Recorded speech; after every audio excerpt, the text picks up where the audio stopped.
Joe Marino, Locked On Bills podcast, joining us on the Western Hotline ahead of Bills and Patriots on Sunday Night Football. Joe, early review or early prediction for Dylan Gabriel starting his first game against Brian Flores. It's a pretty tall order for him.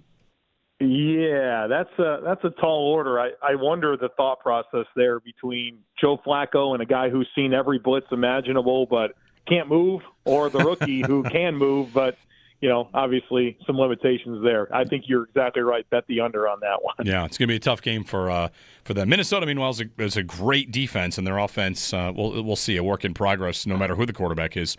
So, Joe, it's Bills and Patriots this week. Before we get to that, let's talk about this Bills defense and where they stand right now. They're not very good against the run. We know that. And during the week, we had a couple callers, changes they could make, players coming back. What do you think is the number one problem with what's happening in the run game defensively? Well, I think if you look at the most recent game against the Saints, it was tackling. The Saints had 165 of their 189 yards after contact. And the yards before contact on average was 0.7. That's really good. I mean, that was a top 7 mark in the NFL this past week. The Bills were pretty decent in terms of holding at the point of attack and not getting displaced in the run game. It was, can these guys get downhill and tackle? And you saw a lot of whiffs. Terrell Bernard with 3 missed tackles, Taron Johnson with 2, Taylor Rapp with 1 missed tackle, but that also doesn't count the bad angles that he took that didn't put him in position to miss the tackle. So I thought it was a little bit more like the first game of the season where, I thought the front was okay in terms of the line. It was just these guys getting downhill and making good tackles. And it's been an issue for this defense, I think, throughout the McDermott era, but especially in the most recent game. Yeah, it's something I've heard you talk about, and we've talked about before, about like it's been a problem during the McDermott era. We know Sean McDermott's big on fundamentals, so is there an explanation for why it might continue to plague them? Well, I think there's a couple of things. Structurally, the Bills play with lighter boxes. That's not been as drastic this year, but they were back up above 50% light box presentation of the Saints this past week. And I think when you have less bodies that are committed to being closer to the line of scrimmage, you're filling from depth, right? You're taking longer angles to the football, and so it's harder to calculate those correctly. I think that's probably the leading cause. Number 2 would probably be some size. The Bills typically go with some smaller linebackers. And you've seen that as an issue, particularly with Milano and Bernard. Both guys will miss tackles and slide off the tackles. And then, they have been a little bit lean with their D-line. I wouldn't say that's the case anymore. They've definitely gotten a lot bigger up front. But I think it's kind of the combination of those things that put some stress. Obviously, a lot of nickel, a lot of asking Taron Johnson to fit.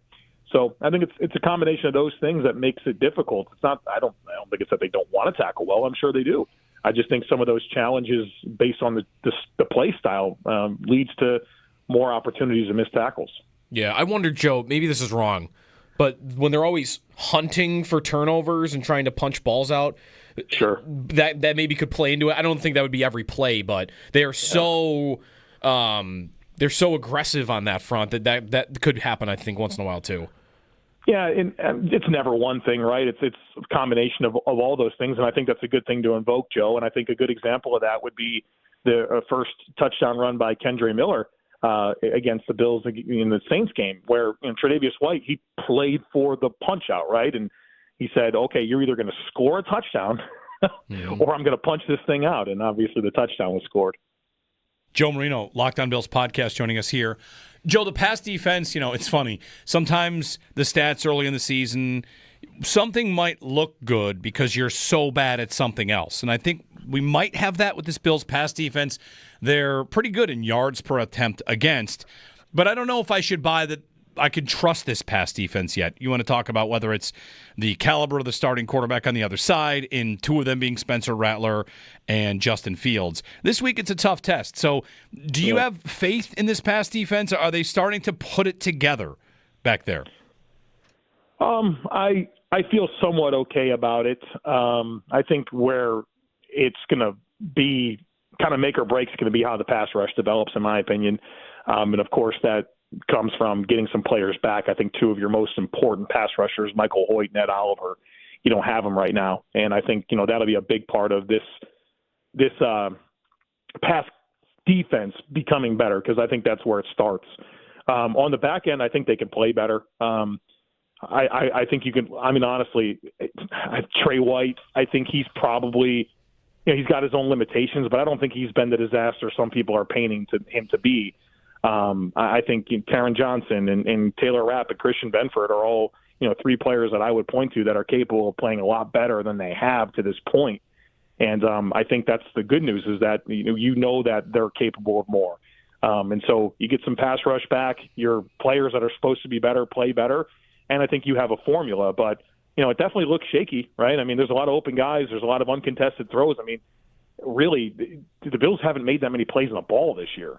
So, and I think that's because they're not as connected in coverage. They're not as tight. So I think that can improve. It's definitely something where the Bills have been pretty sound throughout the McDermott era. And so I think there's an opportunity for it to improve, but they got to show it. They got to become better rushing the passer, and some of those key pillars of that secondary need to be better than what they've been for the first 4 weeks of the season. So what did that rotation then with Trey White and Dorian Strong mean to you? Was that more a stylistic thing in the moment, or do you think that was more about kind of the bigger picture? Well, I think they need to get some experience to their depth at cornerback. I mean, right now Ingram's been an inactive player, and I think they're probably staring at a situation where your top three corners, we'll say not Christian Benford, he's fine, but it's this Trey White, and then it's Dorian Strong and Maxwell Harrison. Like, you want to make sure that those guys have some reps, and Harrison doesn't have any, and Strong is building an inventory. And the Bills have had to use their corner depth every year in high leverage moments late in the season, and so I think it's pretty smart to get some reps in there to make sure that when guys are stepping in, it's not something that they've never been asked to do before. So I think it's probably that. And certainly I think you look at Trey White and you're aware of some of the limitations that he has. I think he's been a really good tackler. I don't think he's given up that much in coverage, but that's because he has to play calculated, right? He has to stay with that leverage over the top and just kind of play downhill with vision and come down and attack. And that's going to lead to some completions, especially if your pass rush can't get there. So I think it's an awareness to some of the Trey White's limitations, but you've also got to get some experience for these young guys that are probably going to have to play. Joe Marino joining us. Joe, I want to ask you about Dalton Kincaid. He had another big catch in this game, a 20-yard catch and a touchdown. And looking at tight end statistics this year, Kincaid is second among tight ends with catches of 20 yards or more and doing it on fewer targets. Like, he's got 18 targets to Tyler Warren and Brock Bowers, who each have 27. And those are the guys that are near the top of the league in explosive catches from tight ends. And I wonder if we should start to see and ask for more from Joe Brady to get the ball to Dalton Kincaid, because this year it is definitely working. He's got 3 touchdowns and 3 catches of 20 yards or more, and it's only on 14 receptions, only on 18 targets. Yeah, it's a fun story to tell. I'm elated that we're entering week 5 and people want more Dalton Kincaid. I was hopeful that this could happen. The sermons that I preached all season long about this. So, I definitely have that appetite as well. And, I mean, good luck on a week-to-week basis. If you're not Josh Allen or James Cook, like, who knows? Who knows if it's going to be a big game for Kincaid or Coleman or Palmer or Shakir or, some of the ancillary pieces. It's truly is everybody eats, and that makes it difficult, to really know on a weekly basis who's going to go off. But you can certainly see, the skill set and the opportunities and the production, and say, man, if you did that a little bit more, could you have even more? And so if I'm Joe Brady, that's definitely something I'm thinking a lot about, is how do I get more opportunities to feature Dalton Kincaid, because it's really been a really good part of what this offense has been. And it's not like he's overworked or overused. Yeah. I said on my podcast this week, I'd love for them to get back to using Dalton Kincaid as an extension of the run game in some ways, where they can get some catch and run opportunities. And, as defenses respect that even more, you'd like to think that some of those chances down the field show up even more frequently. So, I think that's a big part of where this offense can go and how, a great offense can be even better. How much of a challenge does this New England team pose to the Bills? Is this the second toughest game they've got this year? Baltimore, of course, at the start of the season is a good team, regardless of what's happened to them since then. Would you put New England as the second best team they've played yet, or are they behind Miami?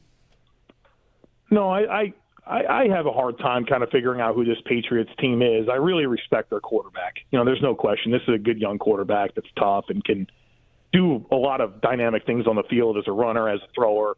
I think he's going to be a really, really good player. I don't know about anything else on this team. They haven't run the ball well. Their offensive line is very shaky. Drake May still getting sacked on nearly 10% of his dropbacks. His sack rate is even higher than it was last year.